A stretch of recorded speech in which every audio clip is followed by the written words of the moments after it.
hand stamping, and I thought I'd do a video today about Stampin' Up stamps. I was lucky enough today to receive a couple of new stamps, and I thought it would be a good opportunity to talk to you about them, especially if you're new to stamping and aren't familiar with Stampin' Up stamps.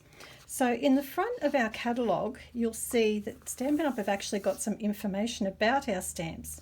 Basically, there are two types. There's a cling stamp, which is our red rubber stamps, and there's also photopolymer stamps, which are our clear stamps. So the photopolymer stamps look like this one. This is the Love What You Do stamp set. And when you open it, you're going to see that you have a sheet of clear stamps. Now, for all of our stamps, you'll need a clear acrylic block to put them on to stamp with. So this is the one that I'm using today, and all of our blocks have a letter on them. So I don't know if you can see that, but on the side here it has a D, and that's the size of this acrylic block. And when you look through the catalogue at some of the stamp sets, there will be a suggested block size. So in this case it's a clear block G, so that will let you know what blocks you need. There are quite a few sizes of blocks available. Here's some of them here. As you can see, there's a nice range there. And as I said, this one is a D size. Now when you're using your photopolymer stamps, all you need to do is peel back that clear plastic backing, and you just peel off the stamp like that, and you just stick it straight onto the block, and then that's ready to stamp with. So it's really easy. And the really great thing about clear stamps is their ability to be able to place them accurately. So for instance, some of our stamps are what we call two-step stamping. It's where you would stamp an outline image first, and then you come back with a solid stamp and stamp over the top to fill it in. So obviously you would need to be able to see through the stamp to be able to do that. And here's another example of that, the Butterfly Gala. You can see there's outline stamps, and these solid stamps are the ones that you stamp over the top to colour that area in. So that's a really good thing for clear photopolymer. The other great thing is if you have any alphabet stamps like this, it's really handy when they are see-through, so you can line up your letters to get a nice straight word. Okay, some of the other things you can do, you can put several stamps onto a block like this, and also you can make repeating patterns because you can see through the stamp.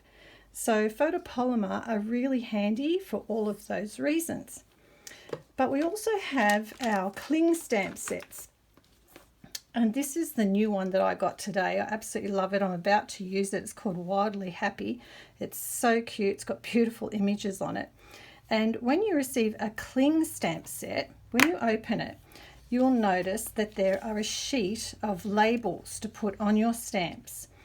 Now this is optional whether you want to put them on or not, and the reason I'm doing this video is because you'll notice sometimes when I'm stamping I actually don't have a label on the back of my stamp, and I'll talk to you about that in a minute, why I don't do it sometimes. But today I wanted to show you how to actually put the label onto your stamps when you get them. So the first thing you do is you take out your label sheet, which is here.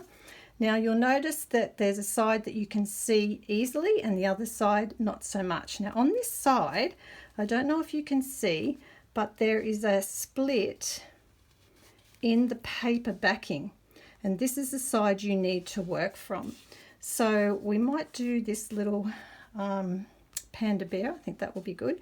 So what you do is you just bend it and you grab that paper backing from the middle and pull it out like that. Now it's really important that you don't do it like this. Don't pull it from the side because you may pull up your label in the process of doing that. So always pull from the center out to remove that backing paper like that. And once you have your image exposed, now we can get our stamp ready to pop on top. So it's just a question of finding it and popping it out of the rubber. They're really easy to take out. Now remember, you've got to take the backing off this also. So you might need a fingernail here to do that. So you just pull that off as well to expose the foam. Now you need to line this up on top of your label. So just line up the outer edge of your stamp with the outer edge of the sheet like that. You can see I've got that lined up in that shape, and you just press it down, give it a good press, and now you're just going to peel away your label off the backing sheet like that, and now you have a nice label on the back of your stamp. And now that's good to stamp. You just pop it onto your acrylic block like that. Now these labels are really, really sticky. That stamp isn't going to go anywhere, it's going to stay on there. So when you're taking it off your block, I suggest you make sure you start by getting your nail under here like that, and then lifting it off rather than pulling it straight up. Okay, and then I just pop them onto my case like that, the back of my case. And when I have them all done and the case is closed, you can see all your stamps in the background. So that's really handy to have. Now there's times, as I've said before, where I won't actually do that. And one of the stamp sets I have been using a lot lately is Very Versailles. And this beautiful script stamp that I use all the time, you'll notice I actually don't have that onto a block. The reason is I don't always use my stamps on blocks, particularly when I'm doing mixed media work.